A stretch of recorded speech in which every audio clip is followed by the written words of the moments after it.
Shark attacks on humans happen every year for a variety of reasons, from predatory shark attacks to misidentification. But occasionally people are attacked by sharks for a more sinister reason.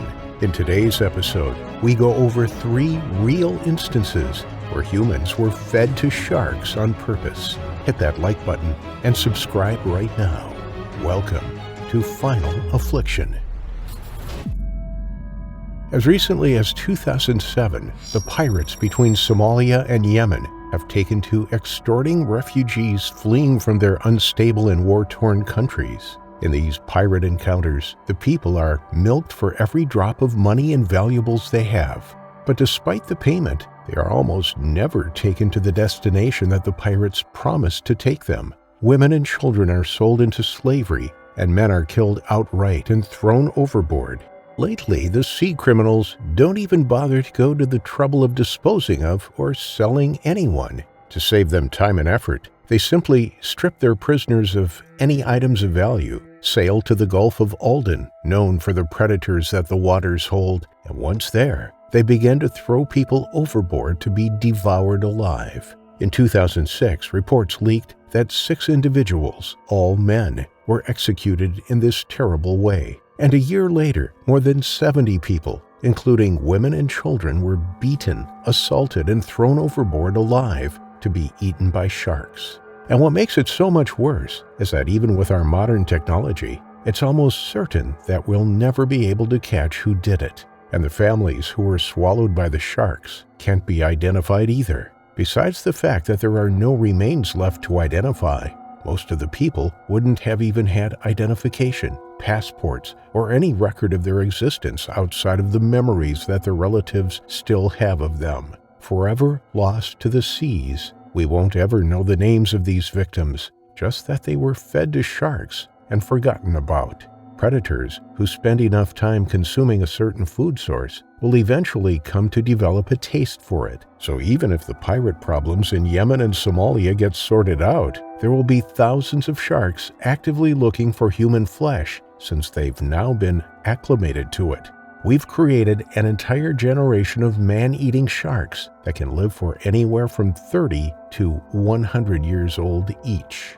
The modern pirates are nothing compared to the atrocities of war, if you can believe it. In 1942, during World War II, the Japanese forces had a problem on their hands. They were in possession of 200 Allied soldiers who were captured during various battles and skirmishes. The Japanese had no intention of trading their captives' lives for their own soldiers who'd been captured by the enemy, and quite frankly, supplies were short, and they weren't going to waste their precious ammunition on prisoners who they intended to kill anyway. So to simplify matters, the Allied soldiers, who were mostly from Britain, were crammed into pig baskets and loaded onto trucks.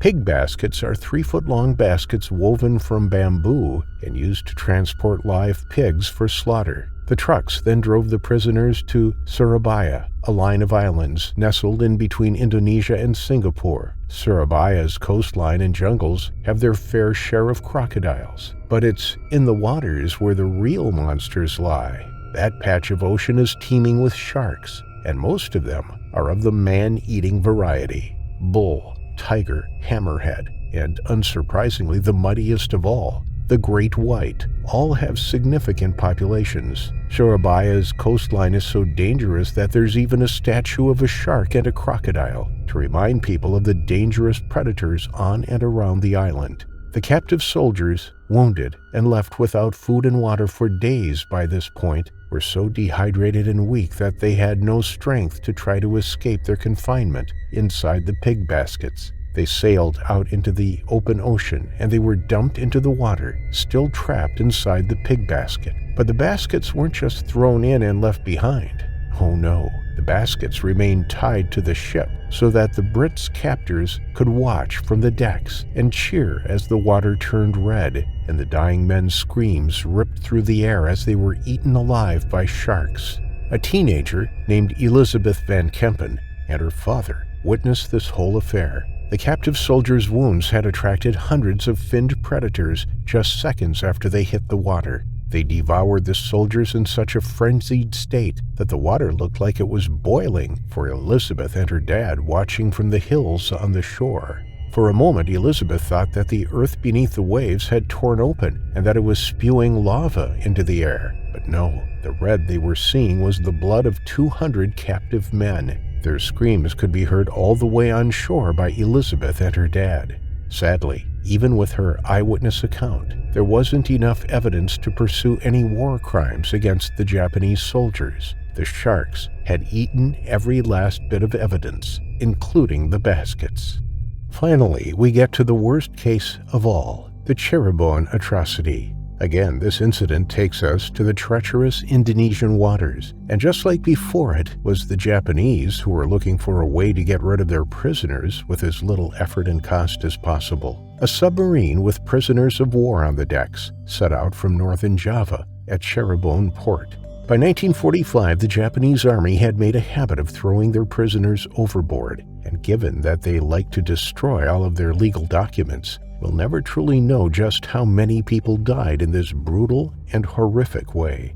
On that fateful day, no less than 90 captives, who were mostly women and children taken hostage from Europe, stood on the open roof of the submarine. Huddled together, they were already starving and had been treated so brutally that their injuries would have killed them if they weren't fed to the sharks. The submarine guns aboard the deck had their muzzles pointed at the frightened crowd, forcing them to stand still in case any of them were thinking about an escape. With only the open ocean around them, there was nowhere for anyone to flee anyway. They were completely powerless to stop the terrible fate that awaited them, especially the little children and babies who couldn't swim. When the submarine reached the patch of ocean known for its huge shark population, it simply dived underwater, leaving the mothers to grab onto their children and try with all of their might to fight off the horde of hungry beasts that descended on the group. Somehow, in the chaos and the carnage, one man managed to get separated from the mad melee of frenzied feeding.